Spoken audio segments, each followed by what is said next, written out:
kasih dokter. Ini masih menyambung pertanyaan tentang clean eating. Ada banyak sekali yang menanyakan terkait porsi makan yang diajarkan Rasulullah adalah makan sebelum kenyang dan berhenti sebelum kenyang dengan komposisi sepertiga makanan, sepertiga air, sepertiga udara.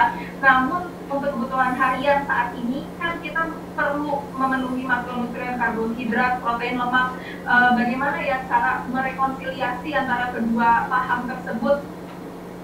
Lalu ada pertanyaan juga dok, apabila kita sudah diet selama 6 hari, lalu 1 hari kita cheating day, apakah itu semuanya akan hilang usaha kita selama 6 hari sebelumnya?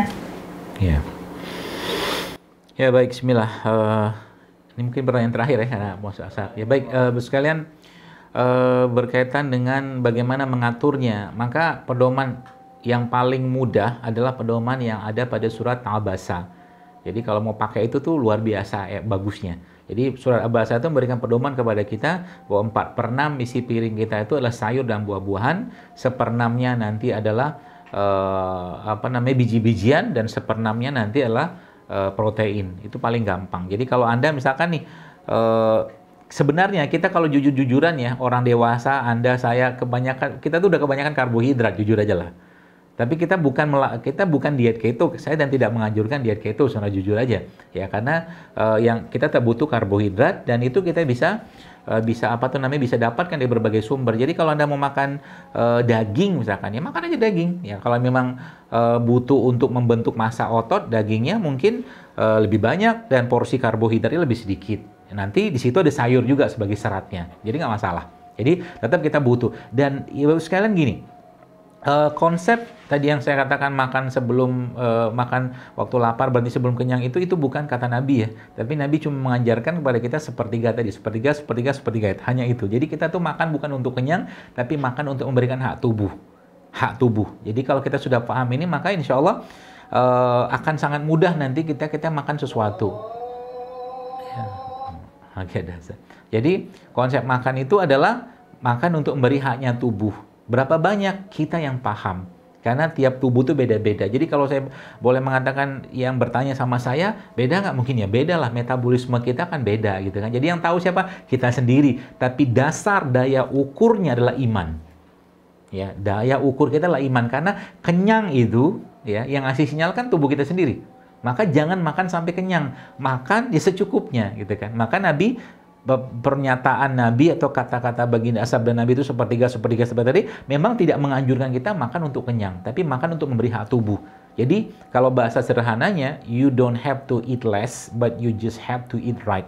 Anda nggak perlu ngurangi makan, tapi Anda makan yang benar gitu aja. Itu ya mungkin pedomannya seperti itu kurang lebih. Nanti akan tahu sendiri kok, insya Allah ya, akan paham. Dan lihat postingan-postingan saya juga sudah sangat banyak tentang itu. Terus yang kedua tadi apa ya tadi? Cheating day. Tergantung tubuh Anda seberapa bersih sih ya. Ada beberapa orang-orang yang melaporkan ke saya itu mereka sudah clean, sudah bagus lah, makan itu betul-betul memenuhi hak tubuh, tiba-tiba iseng gitu kan, pengen makan apa, gara-gara itu dia diare, masuk rumah sakit, bahkan harus berobat ke dokter. Ada orang kayak begitu. Jadi cheating day atau cheating itu boleh, tapi cheatingnya jangan cheating kelewatan, jangan terlalu berkata tanda kutip jorok banget makanannya lah, gitu loh. Makanan yang nggak bersih mungkin, atau sangat tinggi karbonya, yang sangat tinggi penyedapnya segala macam. Saran saya jangan cheating, sekali-sekali silakan.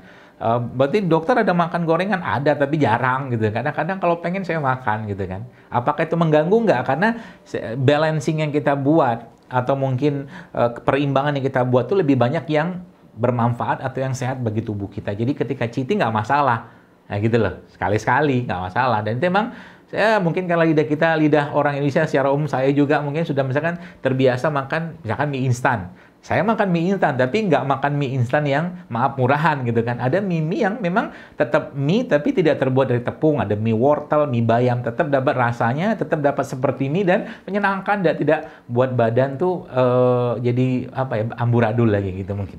Itu mungkin yang bisa saya sampaikan. Terima kasih Bapak sekalian atas perhatiannya, dan mohon maaf, dan semoga sehat-sehat semua. Dan lagi-lagi sehatnya kita ini adalah buah dari ketaatan kepada Allah, dan jadikan kesehatan kita ini sebagai sarana untuk lebih banyak atau memperbanyak ibadah kepada Allah Azza wa Jal. Mohon maaf sekali lagi, semoga bermanfaat. Assalamualaikum warahmatullahi wabarakatuh. Waalaikumsalam warahmatullahi wabarakatuh.